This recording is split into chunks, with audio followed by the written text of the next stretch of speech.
여론조사 분석해보고 있는데요. 또 한 가지 좀 짚어볼 만한 매우 의미 있는 게 이번 대선의 가장 특징 가운데 하나가 2030 얘기는 많이 나오는데 해마다 대선을 치른 해마다 등장했던 지역구도 타파 얘기가 안 나온다는 거죠. 네, 그게 이번에 상당히 큰 변화고, 그게 제 생각에는 이제 대통령 탄핵을 거치면서 그 기존의 정치의 문법, 질서 이런 게 많이 와해가 됐거든요.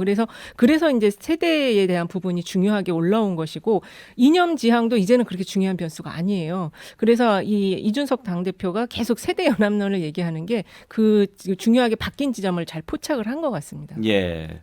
그런 점에서 보면 이재명 후보가 이번에 슬로건 바꿨잖아요. 네. 나를 위해. 네. 그건 잘 포착한 것 같아요. 굉장히 잘 포착을 했고요. 지금 소확행 공약이라는 게 40개까지 나왔거든요. 이게 지금은 좀 전체 지지율에는 좀 반영이 잘 안 되는 것 같은데, 이제 구정 좀 지나고 나면은 실제로 이제 그런 부분은 상당히 유권자들이 자세히 들여다볼 것 같거든요. 예.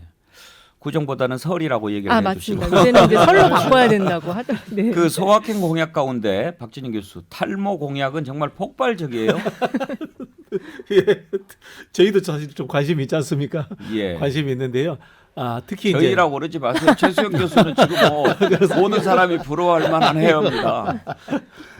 저는 같습니다. 예. 탈모 공약이라든가 지난번에 이제 3프로 TV 이런 데 출연한 것들이 흔히 하는 말로 다지는 것.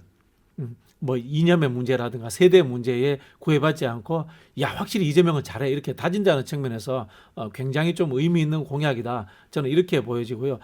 이게 흔히 하는 말로 전형적인 이제 정책 선거 또는 정책 연합 선거라고 합니다. 이런 것들을 이런 것들이 선진국에서 많이 먹히는 이 선거 운동 방식이에요.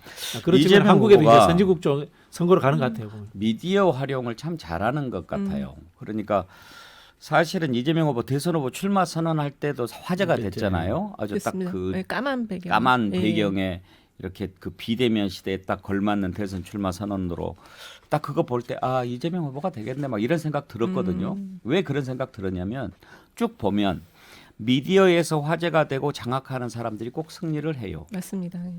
대표적인 예가 김대중 대통령 됐을 때 DJ와 함께 춤을 그 노래에 맞춰서 김대중 대통령이 춤을 추고 그랬어요. 그걸 보고 김대중도 저렇게 달라질 수 있구나.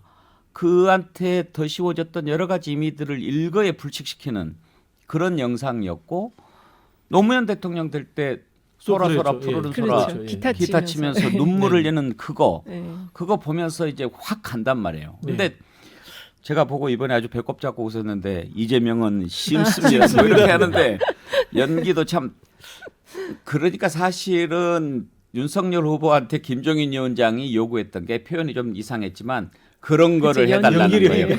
이렇게 좀 연기시키면 연기도 좀 잘하고 그런데 이제 연기만 이렇게 해버리는 통의 문제가 된 거죠. 저는 좀 부풀려서 포장을 하고 싶은데요. 진보라고 하는 것은 시대에 대한 흡수력?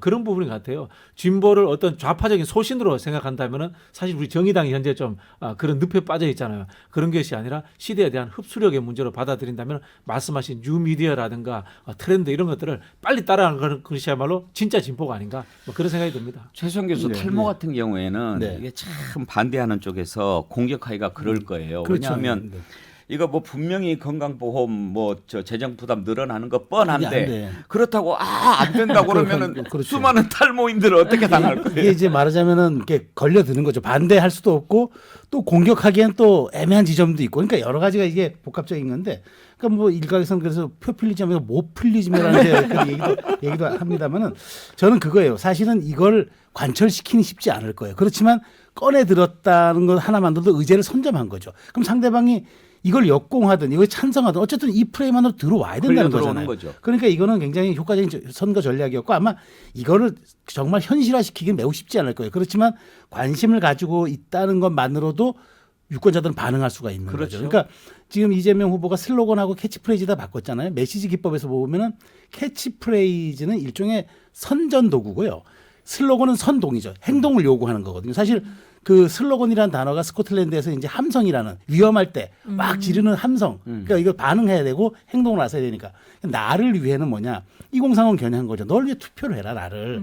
그다음에 이제 바꾸겠다는 것은 이제 내가 기존 정부와 차별화하게 가겠다는 이제 일종의 우리가 그 캐치프레이즈는 이제 뭐 불조심이라든가 뭐 이렇게 좀 약간 표식으로 쓸 때 쓰는 거고 이 슬로건은 딱 행위를 요구할 때 이렇게 간결하게 스코틀랜드 네, 스코틀랜드 어원입니다. 그게 이제 함성이라는 단어인데 그래서 그런 것들을 이제 제가 보기에는 아마 전문가들이 붙어가지고 이제 바꾼 것 같은데 그동안 자기가 어떤 아주 성장 일변도 혹은 자기가 성과주의 이런 것들이 한계에 딱 부딪히니까 대장동으로 인해서 아주 포지션을 바꿨는데 어쨌든 저는 이거는 이제 2030을 겨냥하고 유연성 측면에서 놓고 보면은 시기적절했다고 보입니다. 짧게 덧붙이면은 그 탈모 그 너무 히트를 치니까 지금 원래 내 거였다라는 사람들이 계속 나타나고 있더라고요. 뒤에 하태경. 나타나면 뭐 하겠어요? 이미 다 썼는데. 아니 근데 그 저는 뭐 선생이니까 이게 나를 위해라는 게 리버럴리즘이거든요. 전형적인. 그렇죠. 개인의 자유, 예. 개인의 행복 이런 것들을 예. 우선시 내세운다는 측면에서 한국 사회가 산업화 민주화를 겪으면서 가졌던 보수와 진보의 집단주의적 성향을 극복한다는 측면에서도 저는 굉장히 의미 있다고 봅니다. 네. 나를 위해 하니까 제가 제일 먼저 생각나는 게 국민교육 헌장이었어요. 그렇죠. 네. 그때는 국가가 국가를 위해서 우선이었잖아요. 그렇죠. 네. 내가 태어난 것이 나를 위해 태어난 게 아니에요. 네. 민족 중흥의 역사적 사명을 띄고 태어난 거예요. 띄고 태어난 거였지. 그러니까 뭐 내가 중요하지 않았죠.